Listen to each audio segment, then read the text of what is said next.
سلام بینندگان همیشگی تلویزیون سفینه بخصوص برنامه میراث. عین حال ما در آثارخانه رسامان موفق قرار داریم که این هم باشد عالم کمالزاده و سرویناز حاجی‌یوه است. چطوری که در اینجا میبینیم مصوره های زیبا یکی به دیگری رنگ و روی زیبا میبخشد و این عالم زیبا باز هم توجه ما کارمندان تلویزیون سفینه را به خود جلب کرده است. هر نفری که به این عالم افسانه ها غوطه‌ور میگردد البته اندیشه‌اش، نگاهش، تفکرش زیباست. ما هم خواستیم در برنامه میراث اطراف کار و روزگار و ایجاد ایشان برایتان قصه کنیم. عالم کمالزاده سال 1960 در شهر دوشنبه به دنیا آمده است. سال 1979 آموزشگاه جمهوریوی رسامی به نام میرزا رحمت عالموف را ختم کرده کار را از فابریکه ارمغان آغاز کرده است. در آغاز او بالای چوب و تنوکه اثرهای مطالعه کردهش را تصویر می کرد و هر گونه ارمغانهای زیبا را می آفرید که بیننده از آن چشم کنده نمی توانست. ذهن و خاطرش به آفریدن اثرهای زیبا بند بود و در پیروی استاد کمال‌الدین بهزاد مقلم به دست می گرفت تا تصویرهایش اسرار مینیاتور را افشا کند و به او شهرت و محبوبیت آورد. در فابریکه ارمغان کمی کار کرده، در اونجا تکنولوژی مینیاتور را از خود کرده چندین سال کار کردم و با دست من چند کتابی افتاد که در اونجا نمودی مینیاتوری آسیای میانه اصلا همون مکتبی کمال‌الدین بهزاد بود. اونها بسیار به من معقول شد بود. من بسیار اونها رو دوست داشتم و بسیار اونها رو با اونها کار کردم برای که خواستم این نازکی مینیاتوری قدیمی را از خود کنم. در اون زمانه معلم ما نداشتیم، معلم مینیاتور نبود و اون چیزی که من یافتم از خودی موی قلم کمال‌الدین بهزاد از رسم‌هایی که در کتاب بودن از خود کردم. اون کس اونجا ارمغان می‌بروردن و سررسم بودن. در وقتی کار با مینیاتور رو می‌آورند و یکی از رویه‌های قدیم‌ترینی گوییم تاجیکان مینیاتور تاجیک مکتب بهزاد رو می‌آورند و کمی با ایجادات خود همین رویه رو داخل می‌نمایند. عالم کمالزاده توانستند این رویه مینیاتور رو در ایجادات خود نگاه دارند و پیش برند، چون زیاده از 20 سال آن کس از روی کتاب ها، از روی اون ورقه هایی که دریافت میکردند کپی میکردند. گوییم که استادشان خودی کمال‌الدین بهزاد است، خطا نمیکنیم. مینیاتور یک صنعت بسیار عجیب است، صنعت قدیمی تاجیکو است. برای که همین از هرات آمده کمال‌الدین بهزاد اون رو به وای بلند رسانده و من میخواستم که همین چیزی مکتبی کمال‌الدین بهزاد در همین تاجیکستان دوام دهد. میبینیم که در عصر 15 در ایجادیات یکی از بزرگترین مصوران عالم کمال‌الدین بهزاد صنعت مینیاتور رشد کرد. سبب اساسی من فکر میکنم سبب اساسی رشد کردن صنعت مینیاتور یعنی در شکل‌های خیلی کوچک تصویر کردن مضمون، سوژه، تصویرها، فانتزیاها، تصورات عالم اون داشت که مینیاتور با کتاب همراه شد. از بس که در مدنیت ما در مرکزی مدنیت ما کتاب قرار داشت، صنعت مینیاتور نیز وارد کتاب شد و بهزاد چنین قرار داد که همون مضمون اثرهایی که در این یا آن جلد آورده شدند از همون صحنه‌های بهترین را، صحنه‌های از همه مؤثر آنها را انتخاب نموده آنها را تصویر کند. یعنی برای خواننده گویا که وی میخواست برای خواننده کمک رساند و همین گونه حرکت ایجادی، حرکت بزرگ تمدنی بهزاد به آن آورده رساند که یک سلسله خیلی بزرگی مینیاتورها آفریده شدند. در این خاندان تصویرهای گوناگون را مشاهده کردن ممکن است که یکی از دیگری به کلی فرق دارد. اگر استاد صنعت تصویری عالم کمالزاده در ژانر مینیاتور اثرها ایجاد کند، رسام، روزنامه‌نگار، آموزگار، مادر مهربان، سرویناز حاجی‌یوا در ژانر چهره‌نگاری اثر می‌آفرد و با این تصویرها دیده ها را می‌رباید، زیرا آن با احساسات بلند روی اوراق می‌آید. رسام به احساسات رسام نیست و تا او رو یک در زندگی یک تکان ندهد نمیتواند یک چی آفرد. پستی و بلندی زندگی تقاضا میکند که یک چی آفرید، یک موضوع رو گیرید. خود من بسیارتر با موضوع زن رو می آوردم. رویه گرافیکی که من پیش بردم در آن پورا موضوع زن است. زن مادر است، زن تنهایی است، زن مبارز. این مرا بسیار وادار میکرد که با حسیات ابراز زن را من در تابلو بذارم. با سرویناز با فکر و اندیشه همدیگر پیوسته هستیم، چون که این کس کمبودی کاری من رو میبینن، مصلحت نقض میتن و من حرکت میکنم که همون خطاگی خودم رو اصلاح کنم، چون که یک فکر نقض و دو فکر با نقصتر است. رسم‌های معلمه پر از مهر است. من اهمیت دادم و در آن احساساتی زیاد دیده می شود و دقت بیننده را تیز به خود جلب می کند و من هم می خواستم صنعت خود را مثل همین معلمه باز هم پیش برم و باز هم قوی‌تر کنم. Мы Сарвиноз Бубоевна Олим Азамовичем. мо аз Сарвиноз Ҳоҷиева ва Олим Камолзода аз синни 11-солагӣ нозукиҳои ин касбро меомӯзем ва аввалин маротиба вақте ба ин ҷо қадам наҳоданд бо таҷрибаомӯзӣ машғул шудем. баъдан Олим Камолзода моро бо миниатюра ошно намуд ки ба мо хеле писанд омад. дидем ки он бисёр меҳнату заҳматро талаб менамояд. аз рангҳои миллӣ дуруст истифода намудан ва мавзӯъҳои миллиро интихоб намуда зебо тасвир кардан як ҷаҳонмаъниро ифода менамоянд. سرویناز حاجی‌یوا 1 نوامبر سال 1964 در شهر دوشنبه به دنیا آمده است. سال 1983 آموزشگاه جمهوری رسامی به نام میرزارحمد علیموف را ختم کرده. سال 1992 فاکولته زبان روسی انستیتوت دولتی پداگوژی شهر دوشنبه امروزه دانشگاه دولتی آموزگاری تاجیکستان به نام صدرالدین عینی را ختم می‌کند. و سال 1983 در تلویزیون تاجیک فعالیتش را به راه می‌ماند. سال 1999 سرمحرر گروه ایجادی پرستو. سال 2004 سرمحرر اداره برنامه‌های ادبی بود. مؤلف و برنده برنامه با ما ساز خودساز، 13 راز، سراب و غیره میباشد. در آرایش مجله‌های چشمه، مشعل، استقبال، زنان تاجیکستان، فیروزه سهم گرفته است. کارهایش در نگارستان‌های ازبکستان، روسیه، فنلاندیا، ترکیه و دیگر دولت‌ها به نمایش گذاشته شده است. مصوره‌هایش حفظ کننده آتشدان، دختر کلالگر، مادر زمین و غیره ها می باشد. У меня по профессии она больше по телевизору. او از اول در تلویزیون به حیث رسام کار میکرد. او دارای مصوره‌های خوب است. دیدی خیلی زیبا، رمانتیکی و لیریکی دارد. من از رسم‌های کشیده او الهام میگیرم.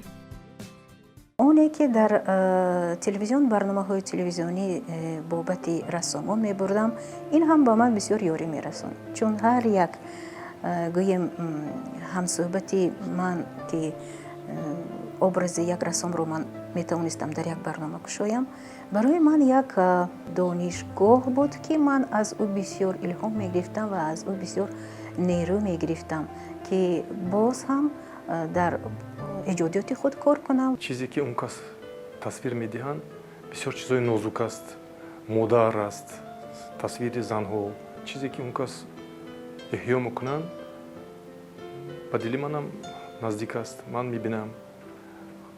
لیکن اون کس در رویه مینیاتوری، اون کس در رویه چهره نگاری هستند. دختر کلانی سرویناز و عالم کمالزاده، بانو کمالزاده در رویه پدر کارهای ایجادی میکند. این هوس و حوصله از دوران نورسی در قلبش جای گرفته است. هنوز هم خیلی خرد بود که با رنگها بازی میکرد. به خیالش چه مصوره بزرگی را روی کار آورده است. همین طریق بازی کودکی آرزوی نورسی به حقیقت تبدیل یافت و امروز نگاهش، تصویرش، خیالش زیباست. ممتاز کمالزاده نیز دختر دوم این خاندان در راه صنعت قدم میزند و کوشش میکند که میراث عائلوی خود را خوب نگه دارد. ممتاز بیرون از کشور صنعت و فرهنگ نیاگان را معرفی کرده است. اگر گویم که میراثبر اصیل پدر و مادر کیست، این را می توان در مثال بانو کمالزاده پیدا کرد.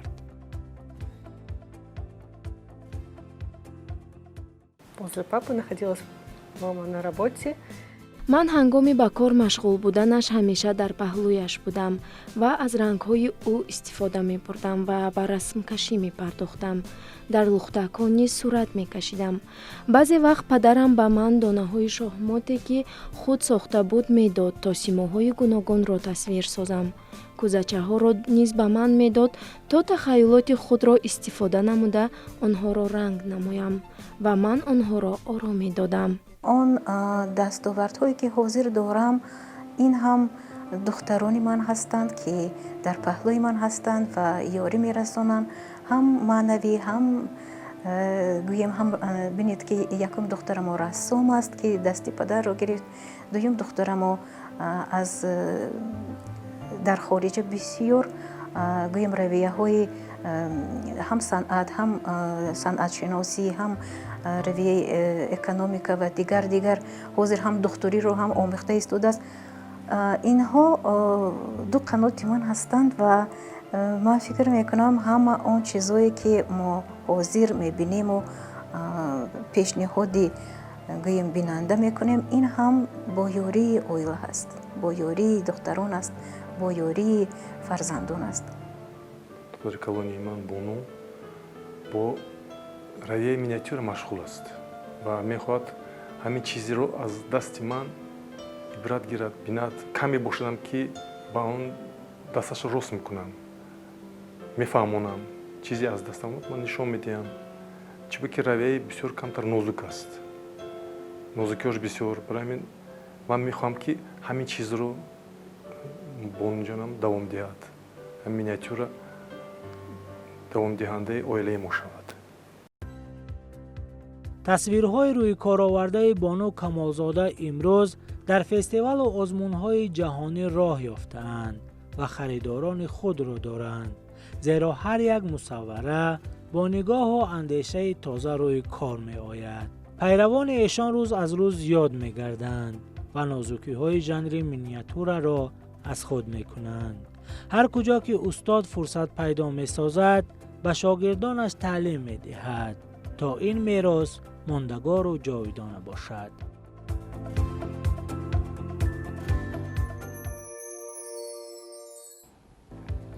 بینندگان گرامی، چطوره که ما مشاهده کردیم همه اون خانه هایی که استاد عالم کمالزاده زندگی میکنند به اتاق کاری تبدیل یافته است.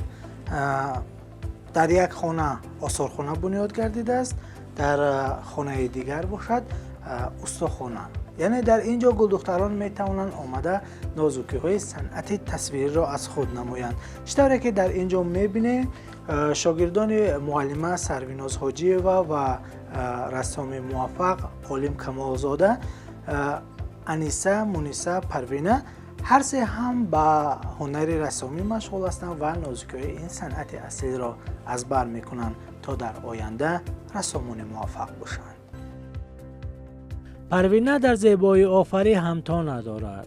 خود را همیشه در پهلوی استادانش سرویناز و عالم کمالزاده در می‌یابد تا جهان معنی بردارد و از آنها این ژانر نحیف و زیبا را آموزد. بار اول معلم با ما درس گذاشتن، از همون درس یکم ما با این صنعت بسیار مهر پیدا کردیم. عصبی که بسیار نازک بود، بسیار کاری پرتحمل باید باشد одам ва аз таъриху аз фарҳанги миллати тоҷик ин чиз ҳамаро бархурдор мекард. Ва аз ҳамун рӯзи аввал мо аз асарҳои шоҳнома, хамса ва дигарон хонда асарҳо тасвир мекардем ва аз ҳамун рӯзи аввал меҳр пайдо кардем нисбати ин санъат. хушбахтона дар тоҷикистони соҳибистиқлол бо дастгирии роҳбари давлатамон, бо дастгирии ҳукумати тоҷикистон дар донишкадаи санъати тасвирӣ ва дизайн мактаби миниатюрасозӣ, офаридани миниатюра аз нав эҳё шуд ва эҳёгари асосии он албатта Олимҷон Камолов аст. ин кас ба ҳамин олами миниатюра чунон ворид шуд ки хеле олами душвор, олами хеле ҳам дақиқ, на ҳар рассом, на ҳар рассоми ҳунарманд ва бо маҳорат ғайрат мекунад ки ба миниатюранависӣ машғул гардад. зеро миниатюра ин санъатест ки ҳар як миллиметр, ҳар як микронҳои ҳамин асар бояд ба забон биёяд. чанд нафареро бо миниатюра дасташон роз кардам. ҳозир дар он ҷо 2 нафар муаллим шуда кор карсодем, ёрдамчии худам ҳастанд ва фикр мекунам ки дар оянда онҳо ин корро давом медиҳанд. бисёр мехостам ки ин кор аз даст наравад, онҳо пеш баранд кори миниатюрая.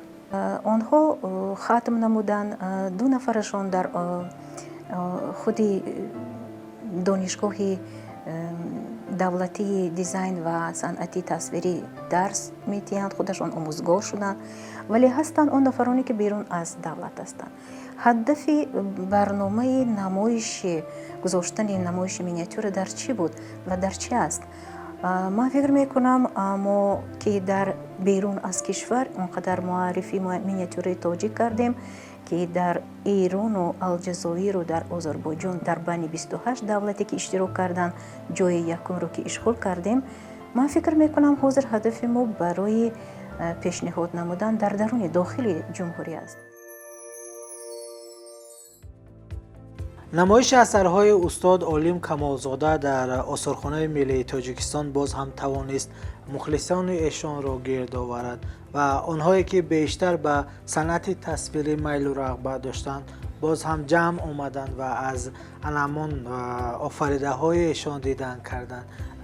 воқеан ҳам боиси аҳсану офарин аст асарҳои эҷод кардаи устод Олим Камолзода ва чӣ тавре ки мебинед махсус ана ҳамин асари калонҳаҷм бо номи Нушоба ва Искандар ки устод болои он тӯли 1 моҳ кор карданд бинандаро ба худ бештар ҷалб кард ва аз рӯи ин асар бошад як намоишномаи хурди театрӣ ҳам ба бинанда пешниҳод шудааст. که پیداست نامد به نام آوری پیامد بزرگ است نامد بزرگ و درگاه او بیش از آن است مرد که او را قدم رنجه باییز کرد نهایت زیر و با پیغام شعر اگر من به چشم تو نام آورم سکندر نیم زو پیام آورم. ما فکر کردیم که یک نمایش اثرها بسنده نیست و ممکن است که به تماشابین اون قدر هم مهیا نباشد که درک نماید که این چی است و این چی اصول رویه رسامی است. فکر کردیم که کلانترین اثری که استاد در زندگی خودشان آفریدند و این هم یک چی اندازه کلانی دارد خواستیم که اون ابرازهایی که در اونجا آفریدن زنده گردند. من با شرافت عربова که کارگردانی جوان است و چند برنامه‌های چند فیلم‌ها رو برداشته است و با همکاری هم می‌کردم، همچون رسام با لباس‌ها کار می‌کردم. توانستم صحبت کنم و او راضی شد که این برنامه رو به روی صحنه گذارد. من تشکر خود رو به تئاتر اهورم و فردوس قاسموف گفتنی هستم که با ما چند هنرپیشه‌های جوان رو با ما توصیه داد و با لباس‌هایی که در تئاتر دارند یاری خود را رسانیدند. این نمایش یکی از نمایش‌های جدید بوده. در این نمایش هر یک تماشابین امکان دارد وابسته به یک از نوع‌های نادری صنعت تصویری تاجیک معلومات ضروری برای خویش کسب نموده باشد. در نمایش هر یک تماشابین امکان دارد تا وابسته به اسلوب‌های خاص هر یک مؤلف آشنا گردد و وابسته به جهان تخیلات آن آشنایی پیدا نموده باشد. مؤلفان توانستند وابسته به موضوع‌های مختلف اثرهای خویش را با استفاده از آهنگ‌ها آفرند. استفاده از این هنر خویش یکی از عنعنه‌های نیاگان را حفظ کنند که این البته یک از آن عنعنه‌هایی میباشد که هنوز در دوره‌های قبلی یکی از چهره‌های برجسته این صنعت این استاد کمال‌الدین بهزاد میباشد که اسلوبی که آن البته اساس گذاشته است و مکتبی که آن بنیاد کرده است آن در دولت‌های مختلف مورد استفاده قرار داده می‌شود و امروز استاد کمال که عالم کمالزاده با همراهی شاگردانش این مکتب را ادامه داده هستند. عالم جان کمالов اسنای آفریدن اسنای احیا کردن صنعت مینیاتюра نه تنها در پیروی بهزاد کار کرد، نه تنها از سیوژت‌ها از اسلوب بهزاد درس گرفت سبق گرفت، بلکه یک اسلوب خاص خودش را نیز پیدا کرد آفرید. در اثرهایی که امروز در نمایش گذاشته شدند ببینیم که عالم جان کمالов توانست در مینیاتюра هم منظره‌های قدیمی، منظره‌های کلاسیکی و منظره‌های معاصر را پیشنهاد کرده تواند در یک مینیاتюра. در حقیقت آفریده‌هایش جهان معنی را به کس باز می‌کند و خیال و تفکر را به اندیشه می‌برد. استاد عالم کمالزاده اثرهای خود را بارها به روسیه، ازبکستان، آلمان، فنلاندیا، فرانسه، انگلیا، ایتالیا، یونان و دیگر دولت‌ها برده به نمایش گذاشته است و اکثریت آن در آثارخانه‌های دیگر کشورها محفوظ است. این نوبت در آثارخانه ملی تاجیکستان با همراهی اهل عائله و شاگردانش زیاد از 80 اثر را به نمایش گذاشته است که بینندگان از هر یک آفریده غذای معنوی گرفتند. امروز میراث عائله عالم کمالزاده در محیط عائلوی و میان شاگردان رشد میکند و هر یک مقلم به دست به این صنعت قدیمی ارج میگذارد. ما گروه ایجادی به هنر، صنعت و ذوق زیبایی پرستی رسامان موفق پرواز بلند